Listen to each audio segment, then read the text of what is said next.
How's it going, man?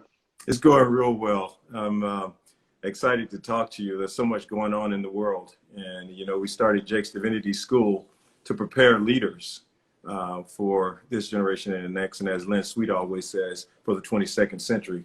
But with COVID-19, so much in the news, Ahmad, Aubry, there's just so many things that have been burdening me about preparing ministers for the next generation. Because a lot of times we get on these conversations about COVID-19 or conversations about racism and racialized society. It turns quickly to a politicized conversation. But it seems to me that this is a moral problem and we need spiritual leadership. And I don't just mean quoting scriptures, but someone to speak into the moral consciences of society to carry out that legacy that Dr. Martin Luther King Jr. talked about, which was the moral conscience of society is the church. And your voice is so important. And I believe that you can not only speak to this generation, but help us know what it means to prepare leaders for this generation and the next. Well, first of all, thank you for having me. I'm delighted to be here and to participate in this very critical conversation that we're having today. And while I think that my voice is a part of the solution, I think it's going to take a concerted effort from the entire community to overthrow the culture that has permeated our society currently. Our society has been trained through dog whistle statements to politicize everything to avoid hearing anything. Mm-hmm. Mm-hmm.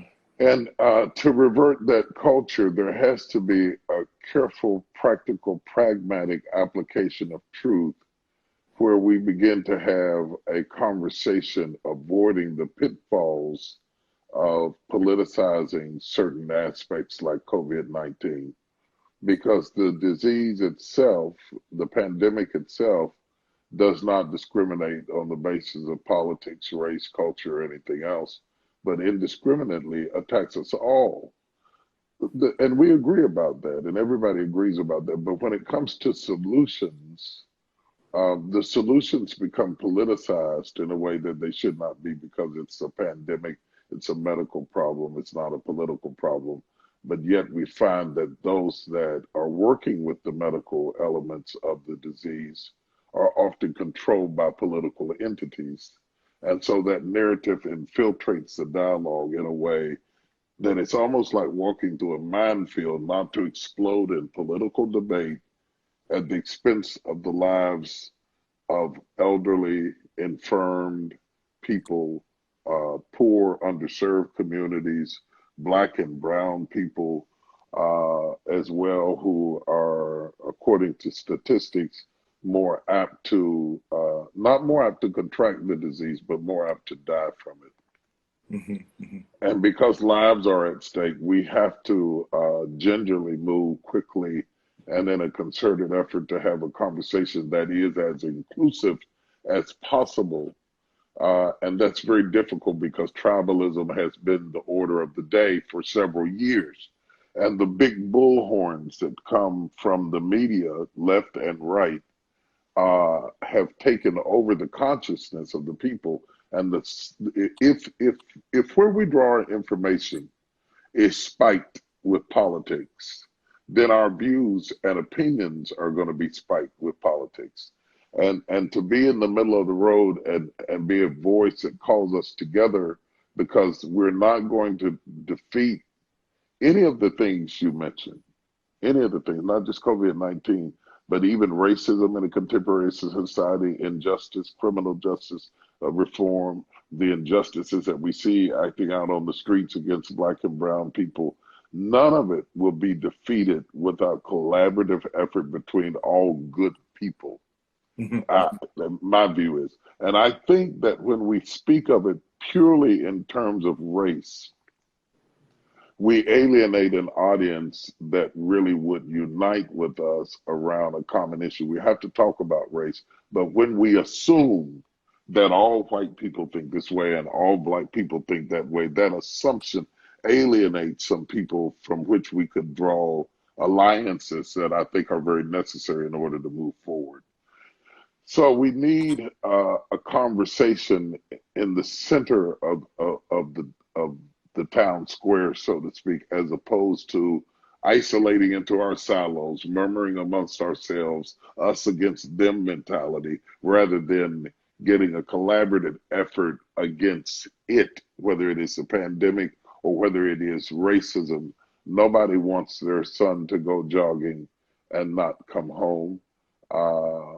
There will be many things that will be said and pulled out and done to defend both sides of the issue in a way that is tough to watch. Their courtroom antics, but play out in the public square in a way that is very, very disturbing. So we're not sure where justice is today, because regardless of what we want to think about it, justice in America can often be bought. Oh, yeah. Yeah, justice in America can often be bought. It is easier to be guilty and rich than it is to be innocent and poor, and especially if you're a person of color. Yes.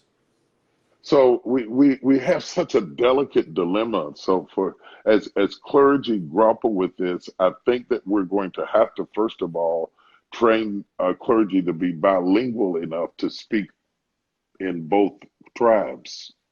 And that isn't being done currently. The right-wing conservatives have one language. They think that that language is the language. They think it is the only language, and they set the tone and the order for the day.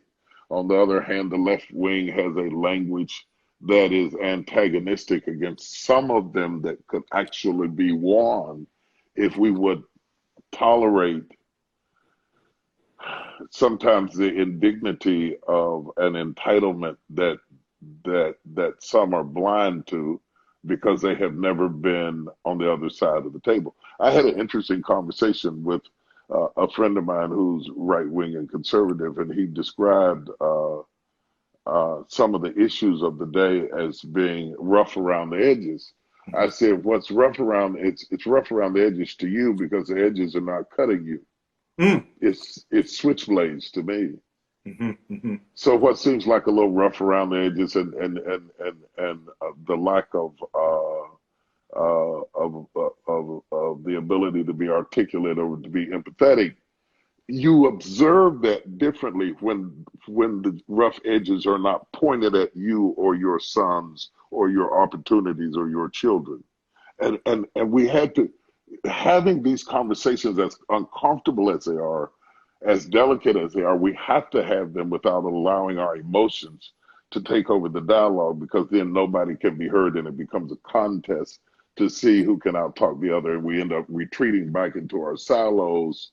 And this is a problem that all good people, all just people, all moral people need to find it within their compass to say an injustice against any of us, as Dr. King said, is an injustice against all of us.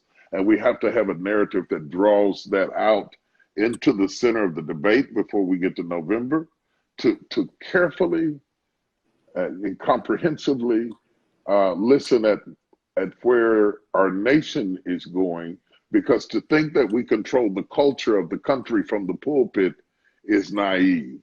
When you have these huge networks pumping us 24 hours a day with rhetoric, and you're talking, you're streaming or you're preaching or you're reaching a demographic, but those numbers and those ratings are huge. So I think that one of the things we have to do is to train ministers today to let your voice be heard beyond the parameters where amens come easy, to go into the camps of people who think quite differently, and to have the ability to gingerly and yet effectively and with great determination articulate your position without deviating. You don't have to take down, but you don't have to go into an attack mode either. And that's hard to do. So that's one element of it. I really think that the greatest change is not going to come from elected officials. I think the greatest change is going to come from we the people. I think that we still have the loudest voice. and finding ways in which we can engage larger and larger blocks of we the people in a way that we draw our arms around what we agree about and avoid some of the things, the lesser significant things from a micro level, and look at the macro level of things that have to do with our survival as a species, because our survival is at stake right now through the whole notion of global warming, the changing in our climate, the changing in the world and how we interact with our allies and people around the world is compromised. And even within our own ranks as a country, I think there's been great compromise. The lack of infrastructure and finances put into infrastructure, Flint, Michigan is going to reduplicate itself all around the country. The lack of technology, even in the White House and government. The reason it's so hard for the White House to get things out and their computers keep collapsing, even when they're trying to innovate good programs, is no money is being spent on innovation on that level. Mm-hmm. And we still haven't resolved something as simple as how to vote in the 21st century without using the same methodologies that my grandmother used. We're not that far from that today. Mm-hmm.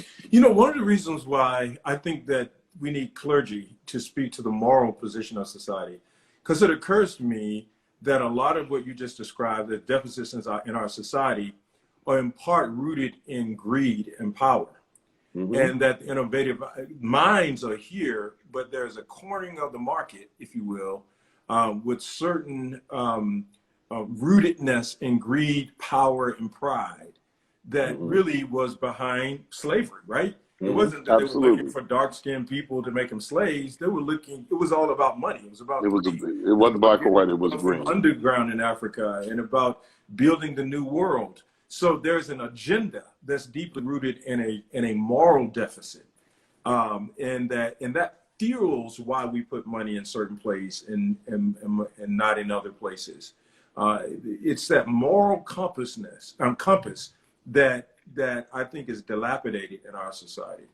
And if we only reduce it to, you know, is there a problem with voting? Is there not? You know, it becomes more of a maintenance issue, when I think it's not so much maintenance as it is a moral one. But we're saying the same thing because one is reflective of the other. Right. Because what you value has a lot to do with where you put your money. Yes. Yes. And so we're really saying the same thing. I'm describing the symptoms, yes, and you're talking about the root cause. Uh-huh. So we're on the same page mm-hmm. As it relates to that. The question becomes, there are moments, just brief moments, that you can pierce the darkness as clergy. And one of them was when COVID-19 hit. It threw everybody so off-center that the voice of the church could be heard. Mm-hmm. Before the bickering of the tribes took over. Mm-hmm. And there was a window, mm-hmm. an inflated moment of window where humility came down low enough that you could actually pierce the darkness and get in there with a little bit of light. Mm-hmm. And in order to get the opportunity to do that, we have to train our clergy in media training, not just pulpit training. This is not just about sermonizing. Mm-hmm. This is about using the platforms that exist out there in a way to propel your voice to have maximum impact. And one of the things I thought about Jake's Divinity School is that there are a lot of places where you can get training and get doctorate degrees in divinity without going to Jake's Divinity School. But what one of the many advantages I think that comes from our school is that it deliberates about how do we use the avenues that have been allotted to us beyond the pulpit to effectively provoke change. And I think that we have to go into the world systems. Mm-hmm. Going into all the world isn't going to everybody's church to preach. Going into all the world is going into all the world systems and using those platforms to propel our voices mm-hmm. on stages beyond the parameters of our pulpit and yet be true to our core. Mm-hmm. What do you think about that? There's no one who's doing that or thought about that theologically more clearly than you have. And I think that's such a gift to the body of Christ. One of the things, I wrote a recent book that's coming out. It's called, I had it right here, Is Christianity the White Man's Religion? And I'll talk about it a little later. But one part of the book, I talk about YouTube being the new pulpit, partly because I've talked to many millennials around the country who have left the faith, or, you know, Pew says they are more spiritual than they are religious, and they are in pursuit of God, but not necessarily going to church. And I was just interviewing several who explained to me that late at night, they go on YouTube, and that's how they find out about expanded consciousness, science and consciousness, Black Hebrew Israelites, Nation of Islam. You're thinking, where are they finding this stuff out? They find it out on YouTube. And I got a story for you. I was on Martha's Vineyard. I was going from Boston side over to Martha's Vineyard on the train, on the trolley, on the, what do you call it? The ferry. And there was a young man, he must have been about 22 years old, who was sitting, and he had his phone like this, just like this. And I thought to myself, what is he looking at? Because his eyes were like this. And I kind of peeked over, and guess what I saw? Wow. He was on YouTube listening to your sermon with his headphones in his ears on the ferry going over to Martha's Vineyard. Wow. And I said to myself, this is how they're getting fed. And how many people have not really taken full advantage of the resources and technology to maximize ministry? Because as you have already built this platform for many years, and we're doing, you know, e-church members when people were wondering what was that, and now all of a sudden you have the world as your platform. It's like John Wesley said when they asked him what was his church, he said, the world is my parish. And that's how he built the Methodist Church. He said the world is my parish. And you're the guy in this generation that has done it in such a powerful way that I think that legacy in Jake's Divinity School is what we need to really think innovative thoughts and how to propel the message in unprecedented and even unconventional ways. Can you speak to that a bit more? Did you see a vision? So how did you see that far down the road? First, let me confess that when they first started the technology, I was against it. The whole notion of streaming, I was absolutely against it. Because deep down inside, I was afraid that if we started making the message available through those platforms, people wouldn't come to church anymore. And then I realized, having lived this long, I have seen people fight trends and moves that were not stoppable, that this was in fact a paradigm shift, and it's better to swim with the current than to swim against it. So I had to go through a conversion myself. Okay, so that's number one. And then number two, you will notice when Jesus comes down and finds Andrew and Peter washing their nets by the seashore, he asked Peter a question before he made him a disciple. He says, Peter, he says, can I use your boat? And Peter says, yes. Said the Bible said he thrust out a little bit from the land, and there from the platform of Peter's boat, he addressed the crowd. The church today must see YouTube, Facebook, Twitter, and Instagram as a platform, as Peter's boat, and becoming a vehicle for you to share the message.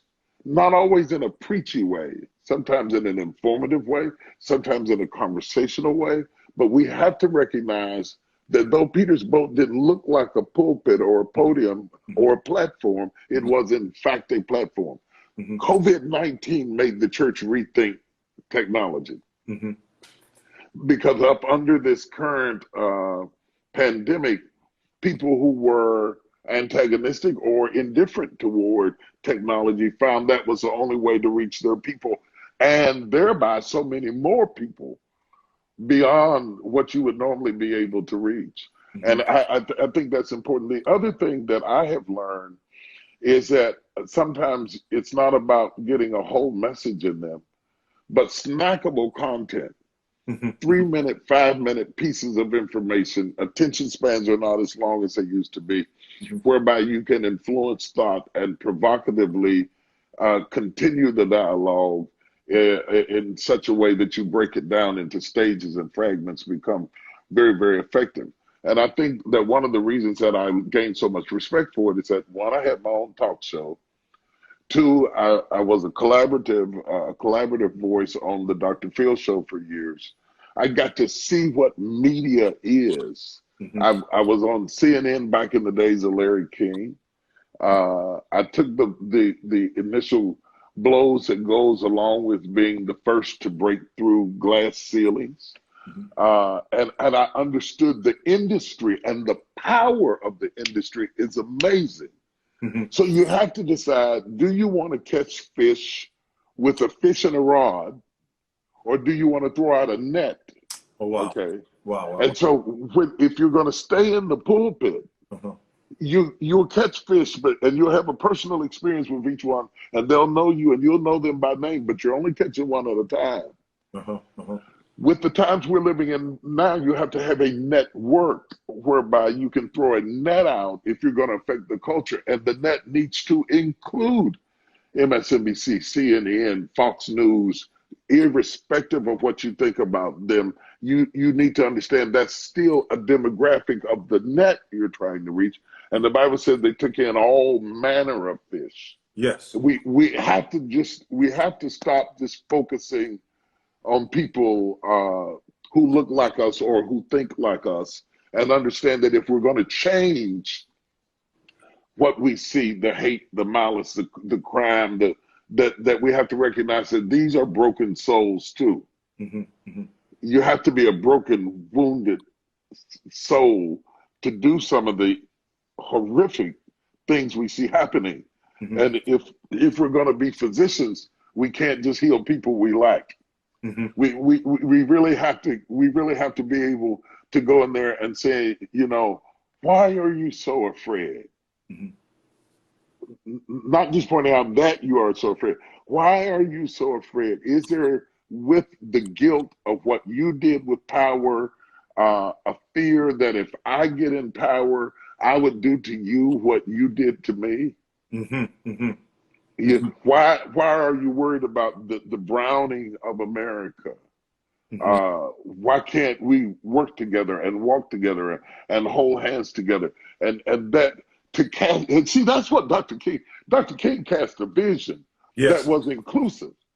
When my children and your children and black and white and brown children will join hands, and see, he brought everybody into it. Everybody. And so little by little, it began to infiltrate systems where people felt included rather than accused. Yes. And the Bible said, he that winneth souls is wise. And I think that there has to be a great deal of wisdom. And sometimes you have to swallow personal frustration for the greater good of influencing the culture. And cultural changes do not come easily, and they don't come overnight, and they don't come with one message. They come through song and music and art and drama and speaking and some of everything collaboratively working together along with preaching the gospel. So we need a cadre of influences. We need to take over Broadway. We need to produce film. We need to preach the gospel. We need to be in the mainstream where the conversations are being held, rather than in our secluded Christian television stations where the amens come easy. That's good. We should do that too, but we should go out into the areas where you're going to be ridiculed and thought crazy. But if you're going to influence the culture, you have to do it systematically and comprehensively, in my view, in order to be ultimately effective. Yeah, I love that. Partly because my PhD is in practical theology, and when I think about theology, I really think about all of that. All of my mantra is theology is everything. Helping people, caring for the other, whether it's biomedical ethics, or whether it's television, or whether that's the public square, right? That's bearing witness in the public square. And by witness, I mean witness to God's love, which is not always preaching a scripture, but it is being present, right? It's bearing witness, being present, and offering what the world needs because the gospel is good. The gospel is good news to what people need, right? Gospel to a person hungry is food, right? Gospel to a person who is suffering from a disease is healing, or You know, so this practical application of what it means to bear witness in the public square, that's the powerful piece I think about your ministry, what you've done in terms of digging wells and pulling bodies out of Katrina, United Megacare down in the islands after during the hurricane, or the COVID-19 crisis where you're feeding people, you know, being out there giving people food. To me, that was the epitome of the gospel.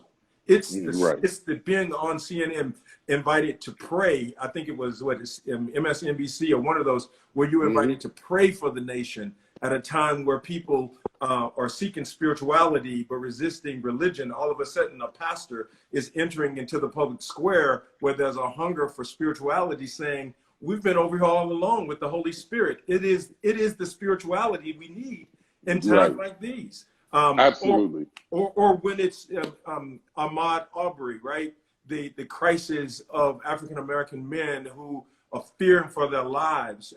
It's the gospel that says that we must attend to the fear that is permeating our society, and it is translating into behavior that is not comely, and also making people feel insignificant, right? It's not, you know, these people, those people, it's equitability, that everybody doesn't feel fully embraced and fully affirmed as God's people in the world.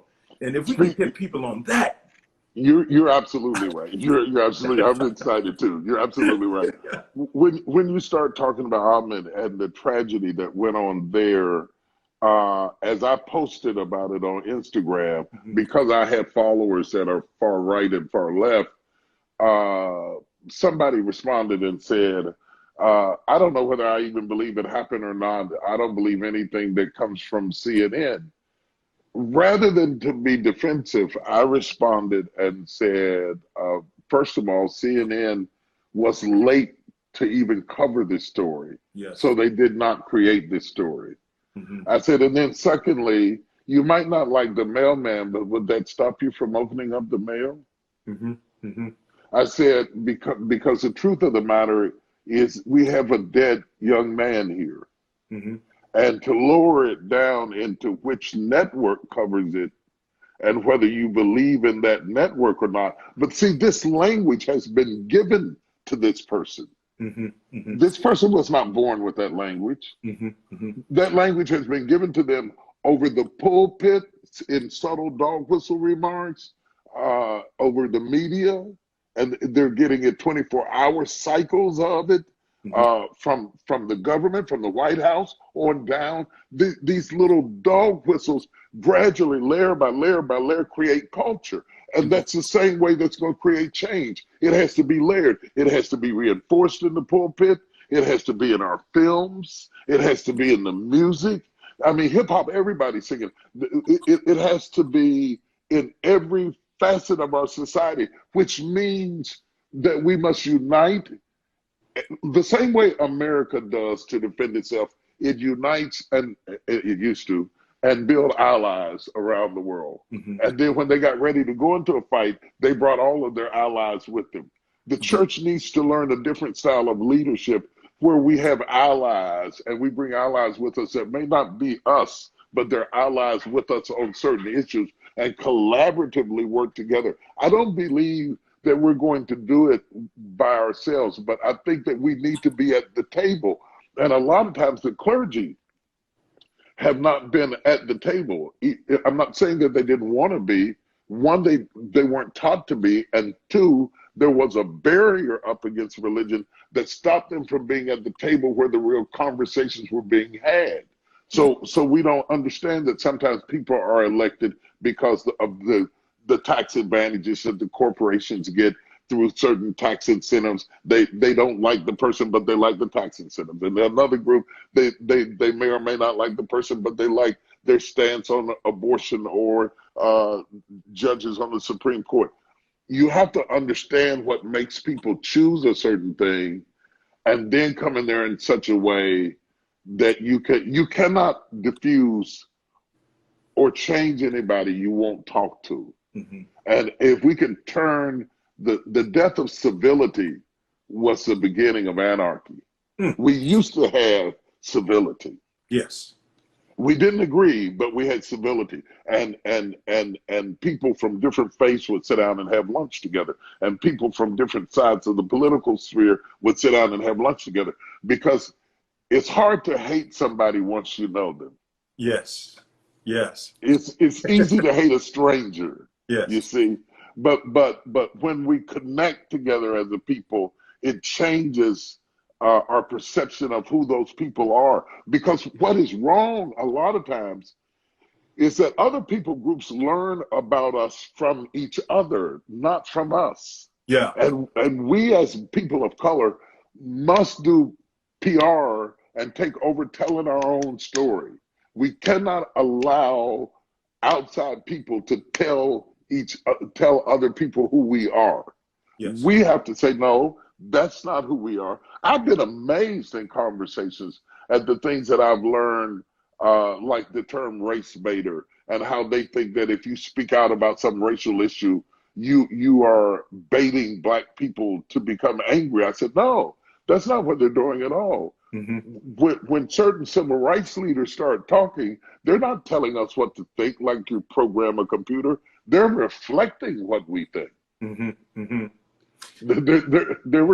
They are in some cases reflecting what we think, whereas they think that they are telling us what to think. So they don't want you to bring it up, because silence in certain circles equates peace. Yes. But silence is not peace where justice is denied. That's right. That's right. The chant is true. No justice, no peace. That's right. You cannot have peace without justice. And the fact that you hush me to silence doesn't mean that you straighten out. It's the same thing in a marriage where you won't let the other gender talk and you dominate them in the silence. That doesn't make the marriage a good marriage. Yeah. It's still sick. It's just silent. Mm-hmm. You know, that's so powerful. And I think that I've seen some of my friends who have white friends who, when they saw the video of Ahmad being killed, they were shocked. And now it's a terrible thing, but I wasn't shocked in the same way, because number one, I've been following this story for a while, actually. I was following it before it hit CNN, before it blew up nationally. But there are other stories I've followed. I know about other situations that never blew up. You know, when a friend of mine said he was first called the N-word not too long ago, and he was shocked, and I said, "Why are you shocked? I mean, I grew up in Georgia. This is the norm. This is the norm." And I said, "It's horrible." You know, I was sitting at a restaurant last year, and a friend of mine who's Mexican was with me, and there was a white gentleman came in, and a turn of events, he looked at me and asked me, "What are you looking at, you big old ape?" You know, and my friend just about jumped across the table, and he said, "Why aren't you upset?" I said, "I mean, it's horrible, but this is the life." I said, "This didn't shock me that it went the way it shocked you." So what it occurred to me is that we have a broader society who has blamed CNN or some liberal making up stories and haven't really understood that this is a thing. Like this racism is a thing that we endure. And so when they're labeled voices to be race baiters, that's a way to dismiss the reality and give it a face to what really is a thing, because we can't believe that this stuff happens, but it really does happen. And it's affecting young people in a way that's really close to my heart, because many of them are turning away from faith. Like, for instance, when you look at COVID-19 and the protests to reopen states, if you look at Michigan, look at Virginia and some other places, pay attention to the symbolisms that were carried in those protests: swastikas, Confederate flags, and nooses.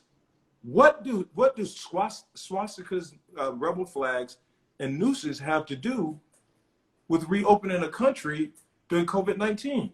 There are subliminal racial inferences there just after the announcement that the majority of people that were dying were African Americans. Then you got people marching with nooses and Confederate flags, and young people are seeing this, and all three of those symbols are religious symbols, by the way. And also the Christian flag is another thing that's been carried along with guns. This is reminiscent of a country that was built with religious symbols that perpetuated racial ideals. and it's resurfacing, and it's affecting this generation in a very negative way. And for me, as a person of faith and a leader of the faith who has friends across the board, and you know, I love the United Nations of friends, but I can't help but observe the frustration, if you will, and the labeling of racism alongside religion. Mm-hmm. And part of it is because many Christians are oblivious to the reality of racial problems, and others of us are so silent because we just want to get along and just stay in our corners.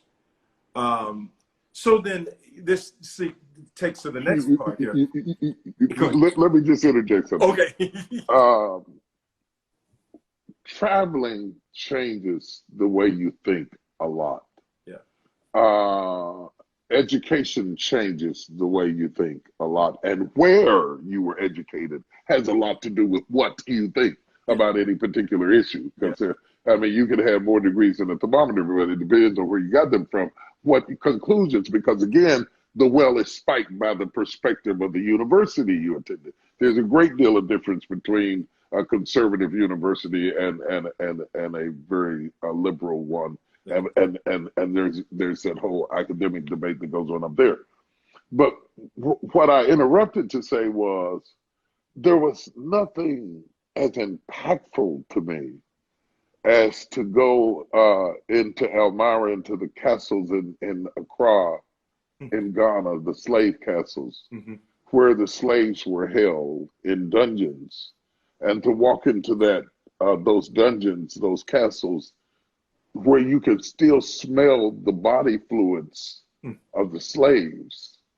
You have to understand that. See, no picture, no video gives you the real feeling of it until you walk into that room and you can still smell their body fluids, where they were stacked like sardines on top of each other, waiting on ships to come to take them out. Where when you can stick your fingers into the scratch marks on the wall, where they were scratching the walls in protest to being snatched out of their country, okay? And all of these atrocities are only the beginning of the trauma that has perpetuated itself for centuries as a result of slavery.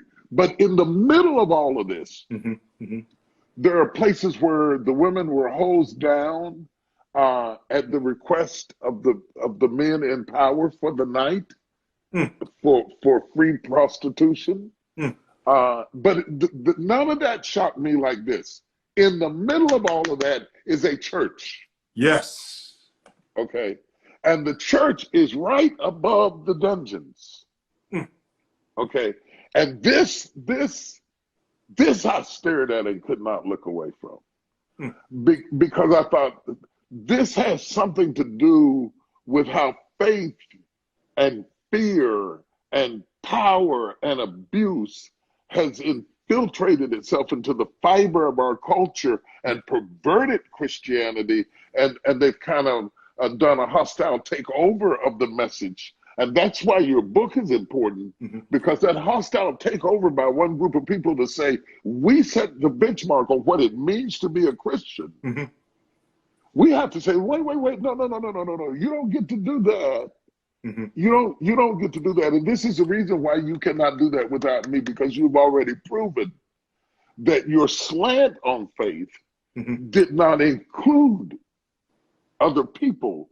And if God so loved the world, not America, not just black people or white people or brown people, the world, that he gave his only begotten son. You can't sequester God from me just because you don't like the way I look. And you can't sequester God and tailor him to your identity and push me away from my father's table because I'm his child too. And that has to be taken back. That's why your book is so important, because the black face and the black presence that is in scripture, I'm not suggesting that all the people in the Bible are black. I'm not suggesting that Europeans are left out of the narrative or Jews are left out of the narrative. That's the amazing thing about the Bible that is that it's representative of Joseph's coat of many colors, Mm-hmm. that our Father God was inclusive of everybody. But we must take back that this did not start, the gospel did not start with slavery. It didn't start with that church. That is a perversion of the gospel. And reading books like yours gives us a perspective beyond the American narrative that started when the ships landed, Mm-hmm. Mm-hmm. in understanding Christianity in its antiquities and down through the ages, and how throughout it sporadically there are Black contributions that are interwoven into the fabric until my child and my grandchild can see their face in your Bible. Then it becomes a full picture of the glory of God. You cannot see that if you just paint over Joseph's coat of many colors and make it just a white coat. That's It right. was not a white coat. Yeah. And I love the coat of many colors, because even the notion of white and then color is in itself infused with the racialized ideals, because there is no pure Black or pure white person. Everybody is a person of color. And this is partly what I'm trying to explain in the book, is that we are the kaleidoscope of God's beautiful creation, that God, the beautiful thing about Jesus Christ is that in Jesus, God expanded God's family to include all of humanity. Starting with the seed of Abraham, right? That would percolate it up through the Jewish people, but then through Christ, he opened it up to the whole world. All people are invited into the experience of Christ. And that's what the beautiful thing about Jesus' hands out on the cross. It was reuniting a broken humanity. And we must realize that him opening the door to the Gentiles was not a consequence of the rejection of the Jews only, because the Jews themselves came out of the loins of a Gentile. Yes. So God had a plan from the beginning that he unveils. And that's what the apocalypse means. He unveils it. Just because he didn't show all of it didn't mean he didn't know all of it. But from the very foundations of the world, he had a strategy to redeem the world in stages and ages, and through diverse means and different manners. God has spoken unto us up to his Son, and recognizing that his arms are stretched out to humanity, because we all trace back to the same parents and the same God and the same beginning and the same Genesis and the same plan. And so anything we do from a theological perspective to right the ship has to be inclusive of all people, and bringing them into an understanding that what broke you? What are you afraid of? There has to be a ministry component there. You have nothing to fear from me. You remember when Joseph's brothers came in and they recognized and he was in the palace. Yes. And they recognized who he was. And he says, and they were afraid. And it was Joseph that convinced him, fear not. Yes. Yeah. You meant it for evil, but I'm good. Yes. Yeah, you see, that is the message. Yes. That has to go out. Fear not. Yes. You meant it for evil, but I'm good. We have to be big enough to speak truth to power, but humble enough not to intimidate people or reenact the behavior of our masters.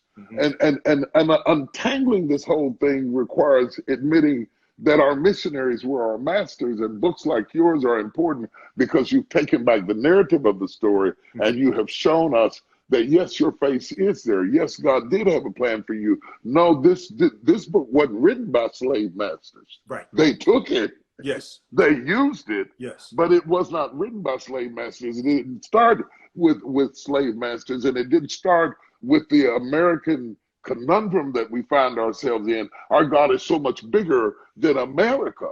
Yes. And understanding his global plan for humanity means taking a look at a book like yours and thinking about God from a different perspective, because he is more than the 60s. Yes. Do you agree with that? Oh, absolutely. 100%. I think that part of the challenge is that we get caught up in frustration about isolated events, which are a lot that happen, without really, as you said earlier, looking at a clear vision of where we want to go. You know, it's easy to become reactionary. This police killed this person, Yeah. or you know, Ahmad was killed. All those need to be attended to individually, but that King had a vision. He has, I have a dream, right? Yes. And then he named what that is. And what I hear you're doing right now is you're naming where we need to go. So it's not just a reaction to what has happened. But this is where we need to go. We need to go to a place where we are all united under the banner of the cross and reunited in the biblical Christianity that Jesus presented. That's what I'm trying to get at in the book. The name of the book is Christianity, the White Man's Religion? But it's not my question. It was a question that a student raised. What do you say to people when they're labeling Christianity the white man's religion? And what I explained to him is that we have to deconstruct the idea that it is the white man's religion and help people understand that it's God, for God so loved the world that he gave his only begotten son, and that all people are people of color and in need of God's grace. And I think that's the blessing I have, is to serve in your ministry, a ministry that does have a vision, the Potter's House, a place where we all can come who are broken vessels, black, white, yellow, red, yellow, all of it, brown, and we can be made again into the image of Christ, to be like Christ. And the idea that people from all over the world can come to the same saving grace and receive the same word, and it can be applied in their lives with equity, not just from a internalized spiritual perspective, but from a lived perspective, right? You can live this thing. You're absolutely right. The strategy that we're talking about, and when you start talking about our victories are one-off victories where we fight these battles, we win or lose this battle, and then we wait for the next battle, and then we gain that battle, and we win or lose that battle, and then we go on to the next thing. Yeah. That's okay, and there's a place for that, and thank God there are people on the front lines doing that, and we all need to do that when we need to, and pitch in and help when we need to. But the bigger picture, and the picture that Jesus had, was to influence the culture. Yes. And I'll prove it quickly with this. When he says that ye are the salt of the earth, okay, what salt does is influence whatever it infiltrates. And I think that what we have done is retreated to the salt shaker, you know, for the safety of agreement. Oh, yeah. Rather than to be sprinkled all over the world. I'm going to do one of these sometime next week with Apostle Avila out of Caracas, Venezuela, and we're going to have a conversation about Venezuela. We have to have a global understanding about what is going on in the world at large and create these dialogues. There's no accident when I sit down with a Judah Smith or Stephen Furtick. Yes. You're infiltrating a culture. You're shaping an ideology. You're getting, because it can't just be the black mouth that cries out, "How long?" Yes. It cannot be dark lips alone that scream out, "How long?" It has to be white lips and brown lips and young lips and old lips that cry out, "How long?" until that voice collectively cannot be ignored. Yes. And then I want to say this too. The reason that I take on issues like STEM and STEAM through the T.D. Jakes Foundation, the reason that I have collaboratively brought about a whole different website to create jobs and economic empowerment is that it is not just different skin tones that people don't respect. This might be hard to hear, but powerful people don't respect the voice of the impoverished. Yes. If I am successful and you are in a hut trying to teach me, there is a certain superiority that goes beyond skin tone and goes to net worth. Yes. So we must be in the boardrooms of the corporate offices. Yes. We must be in the Senate and in Congress.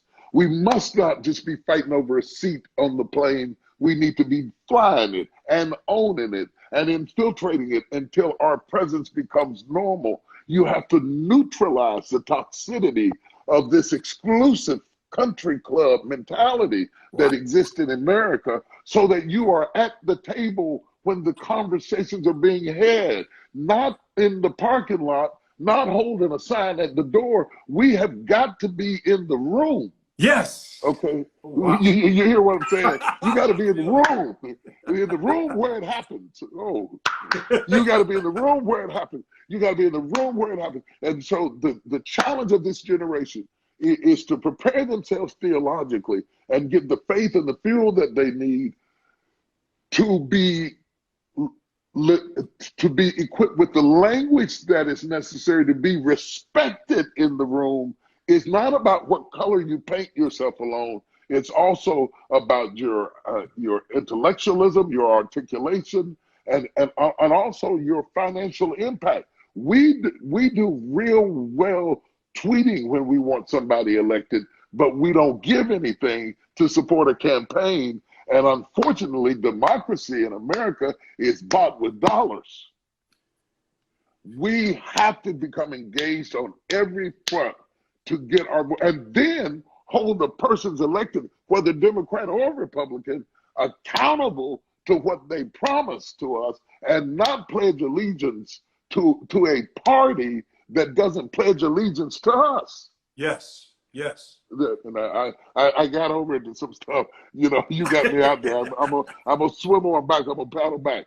All of this is ways to infiltrate the culture. Mm-hmm. So when we start Jake's Divinity School, we're not just preparing you for the pulpit. That's right. We're preparing you to infiltrate the culture and to affect the world, and how to handle yourself in a press conference, and how to handle yourself in a White House situation, and how to handle yourself in a boardroom, because we must be in the room where the decisions are made. We can't just stay in the pulpit. Peter, can I have your boat? Yes. Because if I can get on your boat, my perspective is different and my view is different, and I can have the advantage of position to bring about change. And here's the good news. It is happening. It's quietly happening. I was amazed when I went to Martha's Vineyard to get to see how many people are moving into positions that cannot be ignored. Mm-hmm. Okay, mm-hmm. So that decisions can be made for those of us who have not broken in, to bring them into greater opportunity, greater light, greater chances of transformative thinking, because it is hard for the CEOs who fund the campaigns of the elected officials to hear the voice of somebody that they do not respect. So we need clergy that have more language than scripture. They know the scripture, but they understand the language of this world, until, as the Bible said, the kingdoms of this world have become the kingdoms of our God and of his Christ.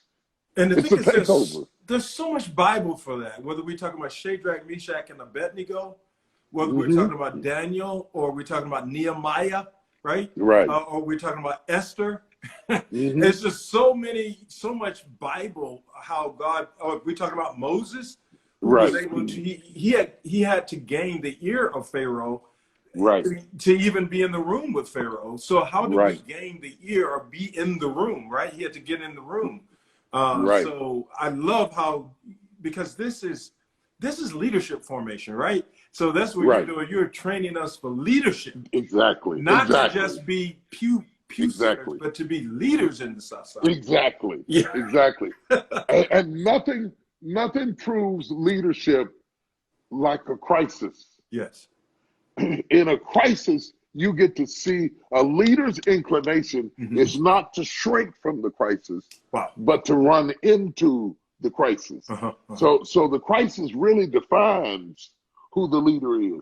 When you look at who God used, he used men the most who were multifaceted.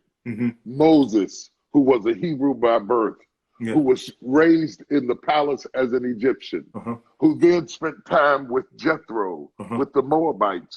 Now God uses him in the latter end of his life to lead millions of people into the promised land, because his perspectives are broad. He knows who he is, as an individual, but he also speaks the Egyptian language. Yes. He understands the culture. Yes. He has been exposed to something beyond his community. He has been advised by the Moabites how to survive the desert.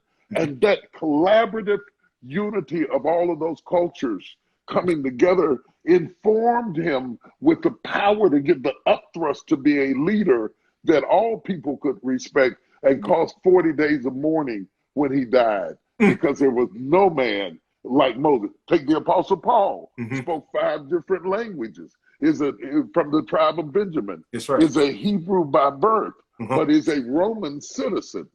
So a lot of times they didn't kill Paul, not because of the scriptures, but because he was a Roman citizen and they were afraid of Caesar. His exposure was broad enough that God could use him to go to Athens, to speak on Mars Hill, to interact in various situations. Our school and our passion for the school is to prepare people not just for the pulpit, but to go before the Supreme Court, to go to the United Nations and address the United Nations, to sit down and have a discussion on Inside Edition or CNN or MSNBC or Fox News, until the kingdoms of this world become the kingdoms of our God. We're not just trying to teach you how to shout or dance, and we're true to our heritage and our culture and our background, but we're teaching you how to be the salt of the earth by affecting any place you're sprinkled in. That's what our vision is, and it's clearly leadership fused with theology, with a direct intent to get the gospel out of the silos and the comfort of the synagogues. Jesus' biggest crowd was never in the synagogue. Yes. It was always when he went out. And when he died outside of the camp, I love when that. he died outside of the camp, he made himself accessible to the world. Yeah. You're not going to keep me in a walled area, a secluded area, and put me in a curio chest as if I were a trophy that you acquired. And so they took him and crucified him outside of the camp so that no man could be denied access to the redemptive blood of who he was. If you want another awesome video in our Black Excellence series, check out the video right there next to me. I think you'll enjoy it. Continue to believe, and I'll see you there.